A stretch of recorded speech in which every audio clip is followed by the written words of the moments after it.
가난은 항상 가난을 부른다는 이야기 들어보셨나요? 가난함은 대물림 된다고들 하잖아요. 정말 뼈 빠지게 가난한 집에서 태어나 한평생을 허덕이며 살다 지금에 와서야 지난 일이거니 하면서 살 수 있게 된 50대 여자입니다. 참 50년을 힘들게 매일같이 부르튼 손을 부여잡고 울면서 잠이 들었는데 보일러 따끈하게 나오는 집에서 두 다리 뻗고 자니 행복하네요. 어떻게 된 사연인지 참으로 궁금하시죠? 지금부터 저의 처참하다면 처참한 혹은 반전이라면 반전이라 할 수 있는 지난 이야기를 털어놓아 보려고 합니다. 이렇게 속 시원히 제가 누군지 상세하게 밝히지 않고도 사연을 올릴 수 있는 곳이 있어서 행복합니다. 저는 어릴 때부터 무언가를 배부르게 먹어본 기억이 별로 없습니다. 정말 발육 상태가 또래에 비해 현저히 떨어질 정도로 작고 말랐었습니다. 다 제대로 먹지 못하여 생긴 어쩔 수 없는 현상이었죠.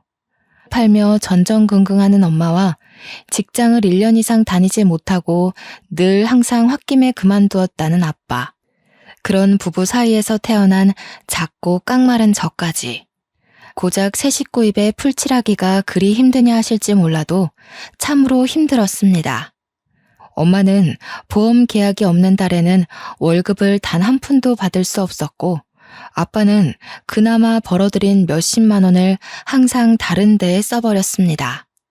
아빠가 도박을 한다던가 술독에 빠져서 산다던가 그런 사람은 아니었지만 답답하게도 본인보다 훨씬 잘 사는 사람들에게 으스대고 싶어서 밥값을 낸다던가 혹은 굴러가지도 않을 것 같은 차를 사는 바람에 할부금을 갚는다던가 하는 헛된 부분에 돈을 사용하셨습니다.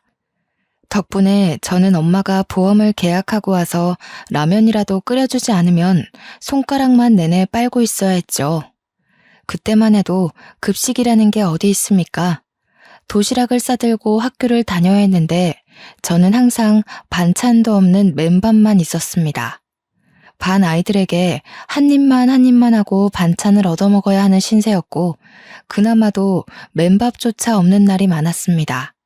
수도가에서 물을 마시며 배를 채우는 것도 하루 이틀이지 시대가 이미 많이 변했음에도 불구하고 저를 위한 도움의 손길은 없었죠. 초등학교를 겨우겨우 졸업하고 나서 중학교에 입학했을 때 부모님은 저에게 학교를 꼭 다녀야겠냐 하셨습니다. 그때만 해도 학교를 다니려면 돈을 내야 했으니까요. 저는 이대로 학교를 다니지 못하게 되면 시간이 더 지났을 때 정말 아무것도 할 수 없는 무력한 사람이 될 것 같다는 기분에 학교만큼은 졸업하고 싶다고 했습니다. 다행히도 은사님을 일찍 만나게 되었고 제가 중학교를 졸업하는 내내 저의 도시락을 챙겨주셨습니다. 제가 공부를 꽤 잘했거든요. 문제집도 사다 주시고 저에게 대학을 꼭 갈 수 있길 바란다고 용기도 주셨죠. 고등학교에 진학할 때야말로 정말 큰 고비이긴 했습니다. 부모님은 하루라도 빨리 취직할 수 있는 상고에 진학하길 원하셨고 저는 인문계 학교에 들어가 대학을 졸업하고 싶다는 포부를 가지고 있었습니다. 하지만 집안의 사정상 제가 대학을 간다 해도 전액 장학금을 받지 못하면 학교조차 다닐 수 없는 상황이었습니다. 정말 10여 년의 세월이 흘렀음에도 저희 집은 늘 가난했고 늘 곰팡이에 찌들어 있어야만 했죠. 결국에 저는 대학을 포기하고 상고에 들어가게 되었습니다. 그래도 나름 상고에서 상위권 성적을 유지해서인지 고등학교 2학년이 끝나가는 시점에 은행 쪽 계약직 자리에 취업 요청이 왔고 저는 그 자리를 차지할 수 있었습니다. 물론 은행에서 일하는 내내 대학을 나온 직원들 사이에서 고등학교 졸업도 채 못한 제가 얼마나 길을 펴고 일을 할 수 있었겠습니까? 그럭저럭 시키는 일만 잘하고 눈치만 빠릿하게 챙기면서 잡일만 주구장창했습니다. 새 옷을 사입는 것도 새 신발을 사시는 것도 저에게는 오로지 사치로 연결되는 일이었기에 정말 큰맘 먹고 엄마가 시장에서 사다 주신 11,000원짜리 낮은 구두 그게 제가 매일같이 신는 신발이었습니다. 그리고 세탁소에서 가끔 맡겨두고 이사가서 분실물 취급이 되어버린 옷들을 저에게 주셨었거든요. 그 맞지도 않는 옷들을 우겨넣고 제 옷인 마냥 출근을 해야 했습니다. 저에게 새로운 정장을 사는 건 정말 꿈에도 상상 못할 일이었거든요. 분명 엄마는 보험 일을 하시고 회사를 계속 때려치우시던 아빠도 대리운전 일을 하면서 간간히 돈을 벌어오는 게 틀림없는데 왜 우리 집 살림은 나아지지 않을까 슬펐습니다. 제가 19살에 고생해서 번 첫 월급을 어디다가 썼는지 궁금하시진 않나요? 첫 월급은 부모님의 내복을 사는 거라 했지만 우리 부모님에게 내복을 사줘봐야 돈으로 가져오란 소리만 할 것 같아서 저는 제 용돈 2만 원을 빼고 전부 엄마를 드렸습니다. 제 월급 봉투를 보고 나서야 웃으면서 고생했다고 말하는 엄마.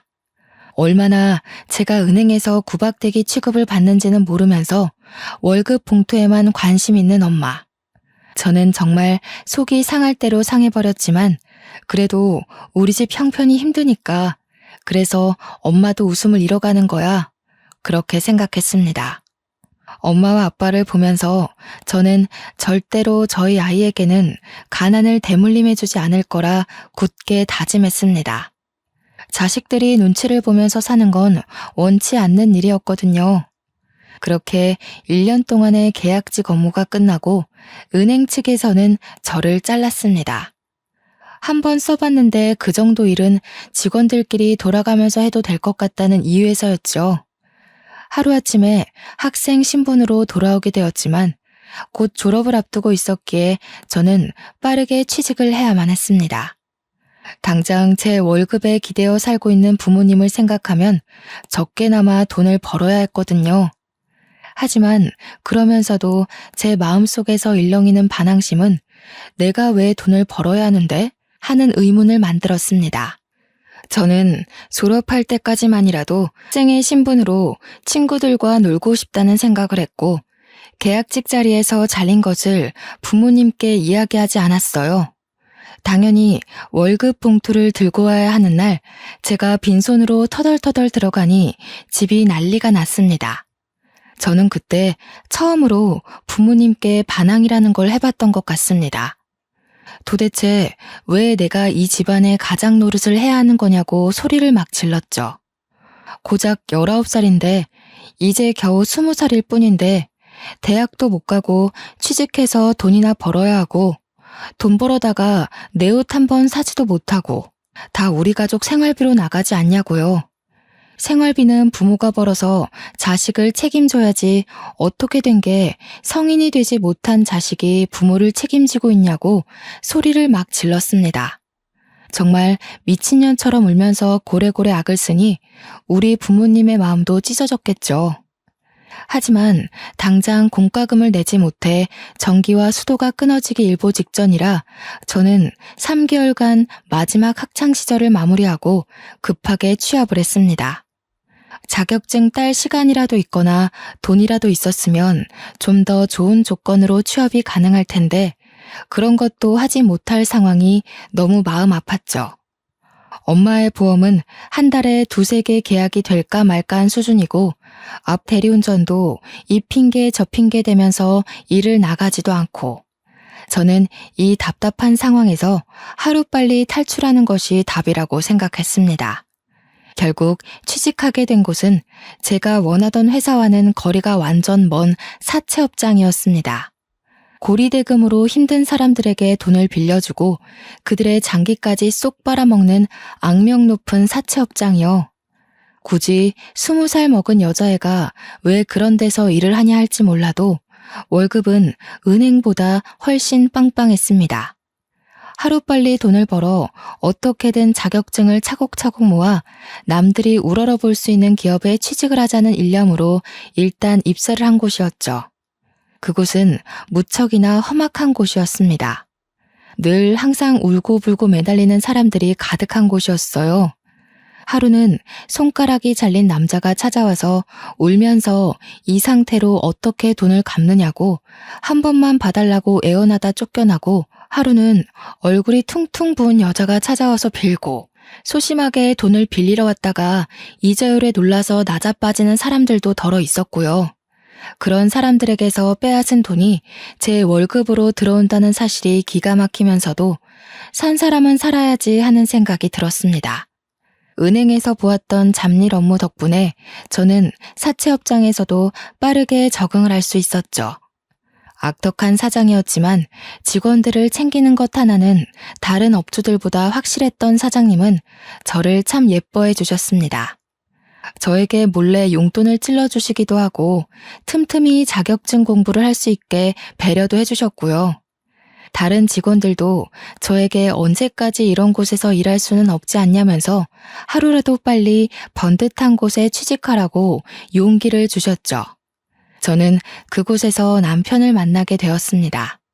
지질이 박복하기도 하지 어떻게 된 게 첫사랑을 사채업장에서 만나게 된답니까?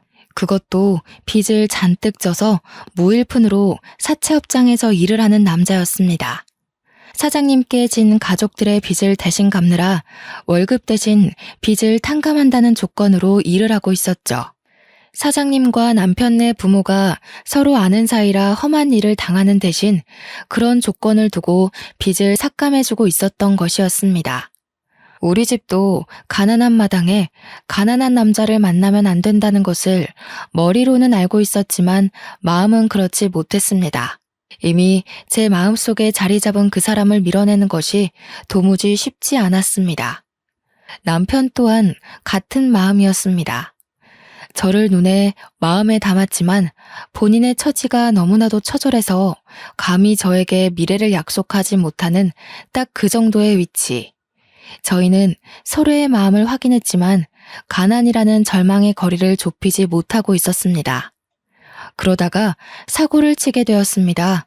회식 자리에서 너른하게 취해버린 저희 둘이 하룻밤을 같이 보내게 되었고 그 하룻밤의 결실이 제 뱃속에 자리를 잡고 말았던 것이었죠. 이미 생겨버린 아이를 지우기엔 늦어버린 터라 저희는 결혼식도 올리지 못한 채 혼인신고만 하고 같이 살게 되었습니다. 늘 익숙한 지하 단칸방. 그곳이 저와 남편의 보금자리가 되었습니다. 친정이라고 발붙일 곳이 없었고 시댁이라고 저를 환영해 줄 수 없는 처지였죠. 우리 둘은 가정을 꾸린 부부였지만 서로의 부모를 책임져야 할 각자 가장이기도 했습니다. 가락지 하나 제대로 나누지 못할 정도의 가난함이 우리를 힘들게 했지만 그 와중에 시모가 저에게 가보라며 알이 큰 다이아 반지를 하나 주셨습니다. 본인이 사채 빚에 쫓기며 힘든 와중에도 대대손손 물려오는 반지라 팔 수가 없었다면서 눈물을 흘리셨습니다. 예물 하나 제대로 못 해줬는데 그래도 갑오로 내려오는 반지가 있어서 얼마나 다행이냐며 절대로 팔면 안 된다고 신신당부를 하셨습니다. 본인이 손가락 하나 잘려나간다 해도 절대로 팔 수 없는 물건이라고요. 그 반지는 참으로 영롱했습니다. 엄지 손톱만한 다이아가 달려있는 투박하지만 깊은 반지였습니다. 저는 이 알 하나에 억소리가 날 것이라는 데에 제 전 재산을 걸 수 있었습니다. 그러면서도 한편으로는 의아하기도 했습니다. 아무리 대대손손 물려 내려오는 갑오라고 할지라도 이 반지 하나를 팔면 살림이 엄청나게 좋아질 게 뻔한데 말이죠. 하지만 시모의 신신당부가 제 발목을 잡았습니다. 절대로 팔 생각하지 말고 나중에 며느리가 생기면 꼭 물려주라 했으니까요. 저는 그 반지를 갑오로 생각하며 살기로 했습니다. 아래에 기스라도 날까 싶어서 옷장 깊숙한 곳에 꼭꼭 숨겨두고 힘이 들 때마다 한 번씩 꺼내보면서 스스로를 위로하고 살았습니다. 결혼 생활이란 정말 녹록지 않았습니다. 대물림 되는 가난이 싫어 만사까지도 힘들게 일을 했고 육아휴직이라는 게 없었던 회사에 매달리기까지 했습니다. 정말 점만 떼고 올 테니 제발 제 자리를 남겨달라고 사정사정했죠. 사장님께서는 애엄마가 무슨 일을 할 생각이냐고 집에서 조용히 내조나 하라고 말씀하셨지만 무일푼으로 일을 하는 남편을 생각해봐달라고 빌었습니다. 남편이 돈을 벌어오질 못하는데 우리 아이는 뭘 먹고 살 수 있겠냐고요. 저는 정말 출산을 하고 50일밖에 안 된 아이를 업고 화장실에서 젖을 물려가면서 사채업장에 출근을 했습니다. 직원들이 전부 아이 울음소리에 예민해질 수밖에 없는 상황이었지만 저는 눈칫밥을 먹으면서도 버텨냈습니다. 사장님은 사무실 내에서 금연을 선포하셨고 직원들은 저를 향해 손가락질했지만 저는 꿋꿋하게 버텼습니다. 사장님께서는 결국 남편에게 소정의 월급을 주기 시작했습니다. 울고불고 매달리는 갓난아이, 그리고 제대로 먹지 못해 젖이 잘 돌지 않는 저를 보면서 배려를 해주신 겁니다. 직원들도 하나둘 적응하기 시작했습니다. 저와 남편은 둘이 합쳐 190만 원을 벌면서 친정과 시댁에 생활비를 대고 조금 남은 빚을 갚고 저희 수중에 남는 건 100만 원이 채 되지 않았습니다. 그걸로 지하 단칸방 월세를 내고 공과금이며 적금 10만 원을 들고 나면 반찬도 제대로 사 먹지 못할 지경이었죠. 고기 구경은 언제가 마지막이었는지 생각조차 나지 않을 정도였습니다. 오죽하면 사장님께서 회식 자리에서 꼬박꼬박 고기를 챙겨주시다 못해 집에 가져가라고 싸주시기까지 했어요. 남편에게는 동생이 2명이나 있었습니다. 남동생은 술독에 빠져 정신 못 차리고 사는 놈이었는데 술만 곱게 먹는 것이 아니라 꼭 사고를 치고 다녔습니다. 여동생은 은둔형 외톨이라 방에 틀어박혀서 내내 컴퓨터만 보고 앉아있다고 집 밖으로는 잘 안 나온다고 했습니다. 같은 배에서 나온 남매들임에도 불구하고 서로 너무 다른 모습이라 외동인 저는 조금 신기할 뿐이었습니다. 시댁에 가더라도 신우는 방에서 나오지 않아 볼 수가 없었고요. 도련님은 술을 마시러 나간 건지 늘 집에 없었습니다. 그렇게 시간이 더 흐르고 아이가 6개월쯤 되었을 무렵 사장님께서 저한테 슬며시 물어보시더라고요. 혹시 기초생활수급자 같은 거 신청은 해봤냐고요. 저는 생각도 못했던 제도라 점심시간에 주민센터에 가서 물어보니 월급이 적고 부양가족이 있고 이런 걸 막 이야기해 주시더라고요. 신청을 해보라 하시기에 신청을 했더니 일주일 뒤에 선정이 되었다고 연락이 오는 겁니다. 덕분에 친정 부모님도 신청을 하셨고 나라에서 일정 금액의 지원금을 받을 수 있게 되었어요. 처음으로 숨통이 트이는 기분이 들어서 사장님께 커피 한 잔 사드리며 감사 인사를 전했습니다. 사장님은 제게 참 은인 같은 분이셔요. 하면서 이야기하니 제가 참 안쓰럽다 했습니다. 더 좋은 남자 골라서 시집을 가지 왜 이런 불지옥에 들어왔느냐고 헛똑똑이라고요. 정부 지원금이 들어오니 아이 이유식 걱정이 조금 나아졌습니다. 아주 작은 양의 소고기도 넣고 이유식을 만들어줄 수 있었고요. 시댁에서 가지고 있던 빚들도 이리저리 알아보니 개인 파산 처리가 되면 빚을 갚지 않아도 되는 제도가 있더라고요. 제 나이 이제 겨우 24살이었지만 세상 모든 풍파를 다 겪은 사람처럼 속속들이 알게 되더라고요. 다른 친구들은 이제 막 대학을 졸업해서 취직을 준비하고 있을 텐데 저는 벌써 아이까지 있으니까요. 시댁은 개인 파산 처리도 완벽하게 되었고 남편은 더 이상 빚을 갚아도 되지 않게 되었습니다. 사장님은 바로 남편에게 여기 말고 돈을 더 많이 주는 일자리를 찾아가라며 일용직 노가다 일을 소개시켜 주었습니다. 매일같이 일을 하면 지금 사채업장에서 버는 돈의 1.5배를 더 벌 수 있다고 했습니다. 남편은 누구보다 열심히 몸으로 뛰어 일을 했고 월급이 늘어나니 생활이 더 넉넉해지기 시작했습니다. 저는 늘 옷을 기워 입고 구멍난 양말을 숨겨가며 신었는데 밑창이 다 닳아 비가 새는 신발을 신고 걸어 다녔고요. 우리 아이에게는 그런 가난함을 겪게 하고 싶지 않았습니다. 그래서 새 옷도 사주고 아이를 위한 지원을 아끼지 않았습니다. 적어도 이전처럼 배를 골아야 하는 일은 없었습니다. 그것만으로도 저는 세상을 다 가진 듯한 기분이 들었습니다. 하루하루가 행복해지기 시작했어요. 그런데 그 행복도 아주 잠시였습니다. 뼈 빠지게 일하면서 아이를 보살피고 돈을 차곡차곡 모아가는 시점에 도련님이 사고를 친 것입니다. 술을 진탕 마시고 싸움이 났는데 글쎄 상대방의 안면을 여러 번 가격해서 크게 다치게 만든 것입니다. 그래서 합의금으로 1,000만 원을 물어줘야 하는 상황이 생긴 거예요. 남편이 완전 사직이 된 얼굴로 저에게 모아둔 돈이 좀 있냐며 물어보는데 제 눈앞이 캄캄해지는 기분이었습니다. 그 돈을 왜 저희한테 이야기를 하는지 이해를 할 수가 없었거든요. 그날 저녁 시부모가 저를 찾아와서 죽는 소리를 내더군요. 우리가 개인 파산을 하는 바람에 그 어디에서도 돈을 빌릴 수가 없어. 사채업을 다시 사용하자니 그동안 힘들었던 게 기억이 나서 다짜고짜 돈을 빌릴 수도 없고 너네 모은 돈이 조금 있다는 이야기를 들었다. 그거라도 내주지 않겠니? 울면서 매달리는 시모에게 딱 잘라서 안 된다고 이야기를 할 수가 없었습니다. 시모는 저에게 계속해서 다이아 반지 이야기를 해댔거든요. 그 다이아 반지만 팔았어도 이런 일로 저에게 와서 하소연을 할 일이 없었을 거라고. 하지만 며느리에게 대대로 물려주는 반지이기 때문에 팔 수가 없으니까 자기가 아무것도 해줄 수 있는 게 없다면서 저에게 죄책감을 들게 했습니다.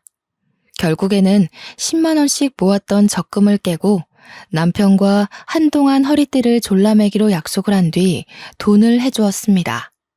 조금 부족한 돈은 어쩔 수 없이 사장님께 빌리고 말았죠. 사장님은 저에게 꼭 돈을 빌려서까지 갚아주어야 하는 거냐면서 그 집안은 한 번 그러면 2번, 3번 요구할 거라고 저를 걱정하셨습니다. 하지만 이미 가족이라는 끈으로 묶인 처지에 제가 어찌할 방법이 없었습니다. 어린 나이라 차마 그때는 연을 끊어내야 한다는 걸 상상도 못했던 거였죠. 다행인 건 저희 친정은 그럭저럭 정부의 도움을 받아서 먹고 살 만큼의 형편이 된다는 것이었습니다.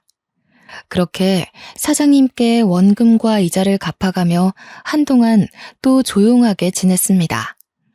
아이는 무럭무럭 크고 점점 아이에게 들어가는 돈이 늘어나게 되었지만 저희 형편은 그대로였죠. 그래도 기초생활수급자라고 아이 육아 지원도 나오고 했기에 어떻게든 하루하루를 버틸 수 있게 되었습니다. 단 한 가지 아쉬운 건 제가 일을 하고 있었기에 아이와 함께 놀아주는 시간이 터무니없이 부족했다는 것이었죠. 그나마 정부의 지원으로 어린이집도 보낼 수 있어서 다행이긴 했지만 그래도 아이가 저와 너무 오래 떨어져 있으니 마음이 아팠습니다. 주말에 아이를 데리고 유원지라도 놀러 가고 싶은데 그게 모조리 다 돈이잖아요. 그 입장권 하나 사는 것도 손이 떨리는데 어찌 아이와 함께 놀러 다닐 수 있겠습니까? 우리 아이가 5살이 될 때까지도 저는 가난에 허덕이며 살았습니다. 유치원이라는 곳이 아이들을 위한 교육기관 같아도 실상은 엄마들끼리 친목을 다지게 되는 대화의 장이더군요. 저는 그때까지도 휴대폰은커녕 집 전화기도 없었기에 다른 엄마들과 연락을 할 수 없었죠. 그러다 보니 은근히 우리 아이만 왕따처럼 단체 생활에서 자꾸 빠지게 되는 거예요. 다들 유치원 일과가 끝나고 놀이터에 가서 놀거나 주말에 공원을 놀러 가기로 약속을 한다는데 저희는 그런 연락을 받지 못했으니까요. 아이들끼리도 친목을 다지고 엄마들끼리도 서로 친하게 지내고 하니 그 사이에 끼지 못한 저와 아들만 덩그러니 남겨졌죠. 오죽하면 유치원에서 스승의 날 선물을 할 때도 저와 저희 아이만 아무것도 준비하지 못했었습니다. 마음이 너무 불편하고 속상했지만 사람이 다 처지 따라가는 것 아니겠어요? 그러던 와중에 남편이 공사장에서 표자재에 깔리는 사고를 당해서 병원에 드러눕게 되었습니다. 다행히도 건설업체 측에서 보험 처리를 받게 되어 병원비 걱정도 없고 후유증이 남게 될까 미리 치료비도 넉넉히 주어서 다행이었죠. 그 돈으로 남편은 저에게 일단 빚부터 갚으라 하여 빚까지 모두 청산을 할 수 있었습니다. 하지만 남편의 몸은 나아질 생각이 없었고 결국 팔 한쪽에 힘이 제대로 들어가지 않게 되었죠. 그런 남편은 공사장에서 일을 하기 어려워졌습니다. 한순간의 사고로 팔 한쪽을 제대로 쓰지 못하게 된 남편에게 들어온 보험금 치고는 너무 적은 돈이었죠. 앞이 창창했던 우리 남편은 결국 힘쓰는 일이 아닌 공사장 관리직으로 들어가게 되었습니다. 받아오는 월급은 공사판에서 몸쓸 때보다야 적었지만 더 오래 일할 수 있고 시간이 지나면 연봉도 오른다 하더군요. 미래를 생각하면 훨씬 좋은 조건이라고 해서 저는 남편을 지지해주기로 했습니다. 월급이 줄어서 조금 힘들 때에 친정엄마의 보험 계약이 잘 되어 친정에서도 저를 도와주실 수 있게 되었고요. 하지만 항상 일이 술술 풀리면 또 막히는 부분이 찾아오게 되잖아요. 우리 신우가 대형 사고를 치고 만 것입니다. 은둔형 외톨이가 방에서 게임만 하다가 글쎄 게임에 돈을 쏟아붓기 시작한 것입니다. 처음에는 10,000원, 20,000원 아이템을 사더니 그게 글쎄 100만 원이 되고 200만 원이 된 것이죠. 일이라고는 한 번도 해본 적 없는 신우가 무슨 돈이 있어서 게임에 현질을 했겠습니까? 전부 다 사채업자에게 빌린 돈이었던 것입니다. 빚이 눈덩이처럼 불어나자 그제서야 저한테 도와달라고 하는데 정말 10번도 못 본 신우가 뻔뻔하게 저에게 이야기를 하니 머리가 아프더군요. 시모가 저보고 그나마 사람답게 사는 애들이 저와 남편밖에 없지 않냐고 돈 좀 갚아달라 하면서 다이아 반지 이야기를 또 꺼내시더군요. 차라리 그 반지를 팔아서 애들 빚 갚아주고 우리도 나은 살림살이 꾸려가며 살 걸 그랬다고 그걸 대대손손 며느리에게 물려주라는 소리만 없었어도 지금보다 나았을 거라며 우시더군요. 이미 반지는 제 손에 있고 시모는 죽는 소리, 앓는 소리만 하고 나이 20대 중반에 갚은 빚만 얼마인지 머리가 지끈거렸습니다. 저한테 도와달라고 뻔뻔스럽게 이야기하는 신우에게 저도 화가 나서 한 소리하고 말았죠. 신우, 우리 얼굴 마주보고 대화한 게 10번도 안 되는 거 알아요? 제가 시집 온 지 몇 년이 지났는지는 알고요? 신우도 나이가 있는데 언제까지 방에 틀어박혀서 게임만 하실 거예요. 빚은 스스로 갚는 게 좋겠어요. 일을 하세요. 그러자 신우가 아주 거품을 물면서 저한테 달려드는 게 아니겠어요? 저는 신우의 달려드는 손을 요리조리 피해가면서 소리쳤어요. 도련님 빚 갚아준 걸로 모자라서 고작 게임하다가 쓴 사채 빚까지 제가 떠안을 필요가 있냐고요. 신우 사지도 멀쩡한데 스스로 일해서 갚아라. 돈의 무서움을 알아야 한다고 제 할 말을 다 했습니다. 그런데 신우의 입에서 나오는 말이 너무나도 충격적이었어요. 내가 왜 밖에서 일도 못하고 사지 멀쩡한데 방에서만 가만히 지내는 줄 알고선 하는 소리야? 이게 다 큰오빠 때문이야. 큰오빠 때문에 내가 대인기피증에 걸려서 방에만 틀어박혀 있는 거라고. 이야기인 즉슨 제 남편이 신우가 어릴 때부터 엄청 괴롭히고 구박을 했다고 하더라고요. 근데 남매 사이에 사이가 좋았던 시기도 있고 나빴던 시기도 있을 수 있잖아요? 도련님도 보니까 신우 구박 엄청 하는 것 같던데 제 남편만 물고 늘어지는 걸 이해할 수 없었죠. 그리고 그게 다 언제적 이야기인데 아직까지도 방에 틀어박혀서 지낸단 말입니까? 제 표정이 점점 굳어가고 제가 이해를 못하겠다는 한숨을 쉬자 신우는 속에 숨겨두었던 이야기를 했어요. 알고 보니 신우가 중학교를 다니던 시절에 반에서 좀 잘 나가는 일진 친구가 제 남편을 짝사랑하고 있었다는 거예요. 그래서 신우한테 너네 오빠랑 잘 될 수 있게 도와달라고 했는데 제 남편이 날라리는 싫다고 대놓고 거절을 해버린 거죠. 그것도 용기 내서 고백한 일진 앞에서 날라리는 싫다고 했으니 주위 애들 사이에서도 좀 소문나고 놀림거리가 된 거죠. 그래서 그 일진이 그때부터 신우를 왕따시키면서 괴롭히기 시작한 거예요. 근데 그 왕따시킨 행동들이 대인기피증이 올 만큼 심각했던 거죠. 신우가 화장실 가면 물을 뿌리고 책상을 복도 밖으로 던져놓고 교과서를 찍고 때리는 건 기본이었더라고요. 신우가 울면서 저한테 이야기를 하는데 저도 눈물이 핑 돌 것 같았어요. 결국 그 사실이 남편에게까지 들어갔고 늘 대인기피증에 걸려 방 안에만 있었던 신우가 마음에 걸렸던 남편은 저를 설득하기 시작했습니다. 그래도 우리 살림이 점점 나아지고 있으니 신우를 한 번만 도와주자고요. 저는 반대했죠. 우리 아이가 이제 초등학교에 들어가면 돈 드는 게 한두 푼이 아닐 텐데 언제까지 시댁 식구들 도와주며 살 거냐고요. 당신 월급도 줄었고 나도 언제까지 이 업장에서 버틸 수 있을지 모른다고. 우리 아이 친구들이 엄마가 사채업장 다닌다고 놀리면 어떡할 거냐고 했어요. 하지만 남편은 끝까지 저를 설득했고 시모의 다이아 반지 타령에 마음이 기울어가는 건 어쩔 수 없었습니다. 제 얼굴이 근심이 가득하자 사장님께서 저에게 무슨 고민이 있는지 물어보셨습니다.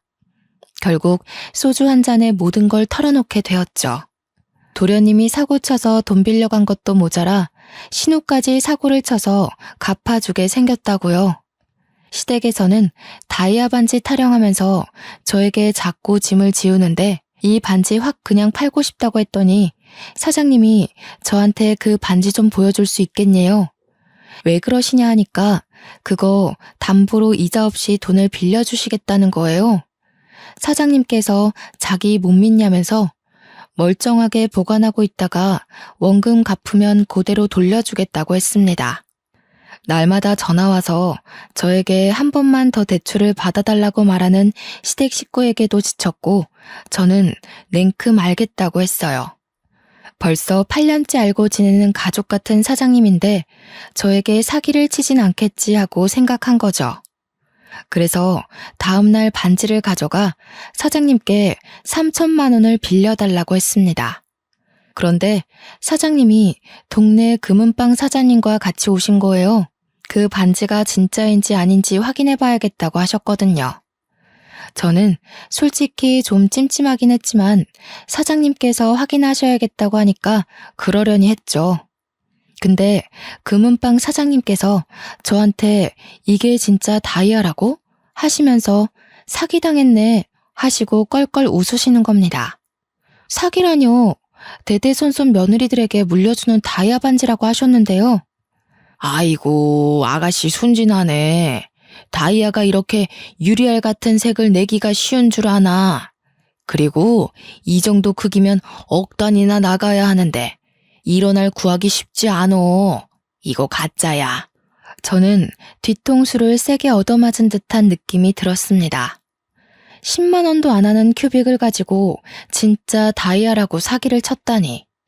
제가 얼마나 억울하겠어요. 그깟 큐빅으로 저에게 뜯어낸 돈이 얼만데 눈물이 줄줄 흘러나오더라고요. 오죽하면 사장님께서 원래대로 반지 맡기고 원금만 갚는 걸로 하자며 3천만 원을 이체해 주셨습니다. 저는 죄송해서 그 돈을 받아서 시댁에 보내야 한다는 생각도 못하고 있었죠. 그날 저녁에서야 남편이 돈은 빌렸냐고 물어보기에 정신이 번뜩 들었습니다. 그리고 남편에게 물어보았죠. 당신도 이 반지가 가짜인 거 알고 있었어? 고작 10만 원짜리 큐빅으로 대대손손 물려오는 반지라며. 나한테 어머님이 사기친 거 알고 있었냐고. 그러자 남편이 입을 꾹 다물더군요. 그 뜻이 무엇이겠어요? 긍정의 의미라고 해석해도 문제가 없었죠. 저는 남편을 주먹으로 마구 때리면서 도대체 왜 속인 거냐고 물어보았습니다. 남편은 그저 시모가 있어 보이고 싶어서 그런 거짓말을 한 것 같다고 했습니다. 없는 살림에 무시당하기는 싫고 며느리에게 의스대고 싶은 마음에 그런 것 같다고요. 저는 다음날 결국 시댁을 찾아가 시모에게 반지 이야기를 했습니다. 말하면서도 속았다는 게 너무 분하고 쪽팔리기까지 해서 눈물을 줄줄 흘려대며 소리를 막 쳤어요. 이거 다 가짜라면서요. 그 반지 다이아가 아니라 큐빅이라고 하더라고요. 그걸 속인 것도 모자라서 계속 다이아 운운하며 저한테서 돈을 뜯어가신 거예요? 아니, 또 그걸 진짜인지 가짜인지 확인해봤단 말이야? 너 그거 팔려고 알아본 거지? 내가 절대로 팔면 안 되는 거라고 했는데 어쩜 그런 행동을. 그깟 큐빅 가지고 신우이랑 도련님 빚 갚아달라고 당당하게 요구하시고 생활비까지 받아가신 거예요. 저는 더 이상 이 집구석에 돈 못 들여요. 그러니까 앞으로는 알아서 사세요. 저를 붙잡으러 달려나오는 시모를 뿌리치고 집으로 돌아왔습니다. 이미 신우빚을 갚아주기 위해 빌린 돈을 마지막으로 시댁에는 절대로 지원하지 않기로 남편과 약속을 했습니다. 남편이 신우에게 마음의 짐을 가지고 있었기에 빌려주는 것이라고 신우에게도 신신당부를 했어요. 다음에도 또 이런 일이 생긴다면 그때는 신우가 알아서 일해서 갚으라고 했죠. 신우는 끝까지 다 오빠 때문에 생긴 일이라며 남편을 탓했지만 저는 그냥 넘어가지 않았습니다. 신우, 이게 마지막 기회라고 생각해요. 집구석에서 얌전히 숨만 내쉬며 살던가 아니면 일을 해서 돈을 벌어 쓰세요. 시모도 저에게 끝까지 진짜인 줄 알고 살았으면 평생 행복한 마음을 가지며 살 수 있지 않았겠냐며 오히려 제 탓을 했어요. 정성이 중요한 거 아니냐 변명을 해대길래 저는 시모에게 그런 거짓말에 속아 돈을 여태 몇 천만 원을 해드린 건지 알고는 있냐고 대답했고요. 그 돈 저에게 돌려주시고 갚을 생각 아니면 앞으로 반지 이야기하지 마시라 했습니다. 남편이 공사장 내근직으로 일을 해도 여기서 빚 갚고 저기 빚 갚고 너무나도 힘들었습니다. 아무리 원금만 갚는다 하더라도 3천만 원이라는 돈을 어느 세월에 갚아야 하나 정말 힘들었어요. 그러던 와중에 사장님께서 저에게 전라남도에 있는 시골에 좋은 자리가 있는데 이사를 갈 생각이 있냐고 물어보셨습니다. 어느 자리인가 하니 비슷한 사채업장인데 여기와 달리 번듯하게 간판도 달고 하는 업체라면서 직원 월급도 2배나 더 준다고 하더라고요. 거기다가 숙식도 해결할 수 있게 작은 마당이 딸린 사택까지 빌려주신다 했다는 게 아니겠어요? 그래서 저는 당장이라도 가고 싶은 마음이 들었습니다. 이런 척박한 반지하에서 곰팡이 냄새 맡으며 사는 것보다 시골에 내려가서 햇빛 보고 살고 싶었거든요. 초등학교에 입학할 아이에게도 훨씬 좋은 조건이라 생각이 들었고요. 저는 남편에게 퇴근하자마자 달려가 이야기를 했습니다. 그래서 사장님이 그런 자리가 났는데 갈 생각이 있냐고 하셨어. 월급도 글쎄 2배나 되고 집도 빌려준대. 당신도 그쪽에서 할 일 찾으면 자리 하나 없겠어? 나이도 이제 먹을 만큼 먹었잖아. 30이나 먹어놓고 왜 아직까지 생각이 이리 짧아? 우리가 시골에 내려가면 우리 부모는 누가 챙기고 동생들은 누가 책임을 져? 저는 그 말에 할 말을 잃은 사람처럼 남편을 바라볼 수밖에 없었습니다. 당장 우리 애기부터 책임을 져도 모자랄 판에 지 가족들이 우선이라고 하니 정말 정남이가 뚝뚝 떨어지더군요. 여기서 사는 것보다 훨씬 여유 있고 행복할 것이 틀림없다고 다 내려놓고 내려가서 행복하게 우리끼리 살자고 했지만 남편은 시부모 타령을 하며 거절했어요. 그렇게 냉전이 이어지고 있는 와중에 도련님이 다시 한번 사고를 치고 말았습니다. 도련님이 시부모의 탈탈거리는 차를 끌고 음주운전을 하다가 사람을 치고 말았던 겁니다. 거기다가 현장에서 도망을 가려다가 시민들의 도움으로 잡혔어요. 그러면서 저에게 합의금을 마련해야 하는데 대출을 좀 받아달라고 하는 게 아니겠어요? 그러면서 시부가 이왕 대출 받는 거 한 2천만 원 더 받아서 차도 좀 바꿔달라고 하는 겁니다. 저는 할 말이 없어서 남편만 보고 있는데 남편이 차를 바꿀 때가 되긴 했지 하는 거예요. 저도 모르게 제 마음속 깊이 숨겨두었던 본심이 나오고 말았습니다. 이혼하자. 더 이상은 못 살겠다. 시모는 저한테 어쩜 저리 무서운 소리를 눈 하나 깜빡 안 하고 하냐며 소름이 끼친다고 했고, 시부는 우리가 얼마나 우스웠으면 그런 소리를 잘도 하냐고 비꼬았어요. 사람이 너무 열이 받으면 오히려 차분해지더라고요. 남편은 저를 빤히 바라보고 있고, 유치장에 있는 도련님은 자기 합의금 어떻게 되는 거냐고 소리치고 있고, 저는 남편에게 말했습니다. 더 이상은 너랑 얼굴도 마주하기 싫다고. 이혼하자고요. 시댁 식구들은 저에게 남편 없이 얼마나 잘 살 수 있을 것 같냐면서 여자 혼자 애 키우는 게 쉽냐고 소리를 질러댔어요. 저는 상관없다고, 죽이 되든 밥이 되든 당신네들이랑 엮이지만 않으면 행복할 것 같다고 했습니다. 다음날 출근해서 사장님께 전라도로 가겠다고 했고, 이혼도 할 거라고 했습니다. 그러자 사장님께서 아주 잘 생각했다면서 이혼 선물로 빚은 갚은 걸로 쳐주겠다고 하시는 거예요. 하지만 이혼 서류 제대로 도장 찍어야지만 탕감을 해주시겠다고 했습니다. 저는 그 길로 남편에게 이혼 서류에 도장을 찍으라고 종용했고, 남편은 3일을 버티다가 결국 제 요구를 들어주었습니다. 양육비는 죽어도 못 준다고, 먹고 살 돈도 없다고 우는 소리를 하길래 나중에 한 번에 받겠다고 으름장을 놓았어요. 저는 아이를 데리고 전라도로 이사를 왔고, 저희 친정 부모님도 함께 내려오셨습니다. 어차피 대리운전이나 보험은 지역에 상관없이 일을 할 수 있었으니까요. 저는 부모님께서 아이도 돌봐주시고, 오히려 시골에 와서 더 뛰어놀고 친구들과 잘 지내는 아이를 보며 마음의 안정이 찾아오더군요. 월급도 기본보다 훨씬 올라서 살림은 당연히 더욱 넉넉해졌고요. 그렇게 아이의 나이가 중학생이었던 무렵쯤 제가 꿈을 꾸게 되었습니다. 그날은 제 39번째 생일이었던 날이었어요. 꿈에 돼지가 떡하니 제품에 안겨서 꿀꿀거리는 꿈이었습니다.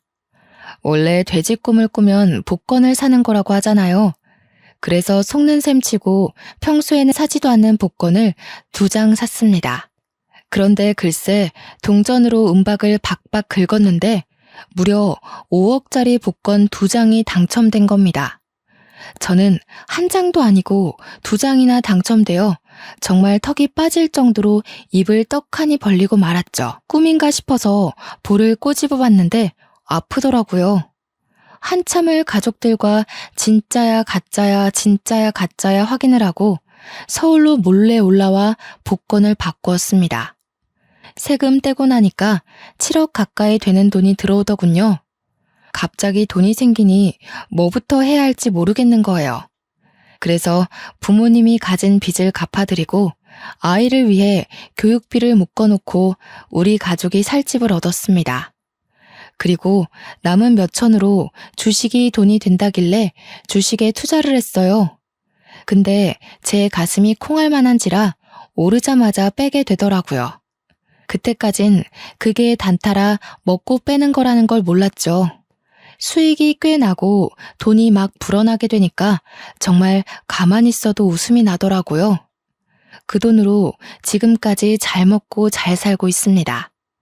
물론 일도 계속하고 있고 전라도에 완전히 자리를 잡아서 아이 교육도 빵빵하게 시켜주고 친정 부모님 모시고 큰 집에서 행복하게 지내고 있어요.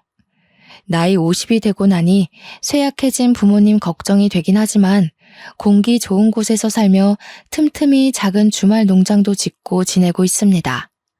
전남편네는 결국 전남편까지 개인 파산하고 통장조차 쓰지 못한 채 지내고 있다고 들었습니다. 저도 정말 평생 먹고 살 만큼 넉넉한 건 아니지만 우리 아이 하나만큼은 잘 키울 수 있을 정도로 넉넉합니다. 오늘은 우리 아들이 군 생활을 마치고 돌아오는 날입니다. 공부하느라 군대도 늦게 가게 되었는데 얼마나 듬직해졌을지 궁금하네요. 여러분, 행복은 가지고 있다고 찾아오는 게 아니더라고요. 어느 부분 포기하고 나니까 더 큰 행복이 찾아왔습니다. 여러분에게도 정말 좋은 행운이 그리고 큰 행복이 찾아오길 바라겠습니다.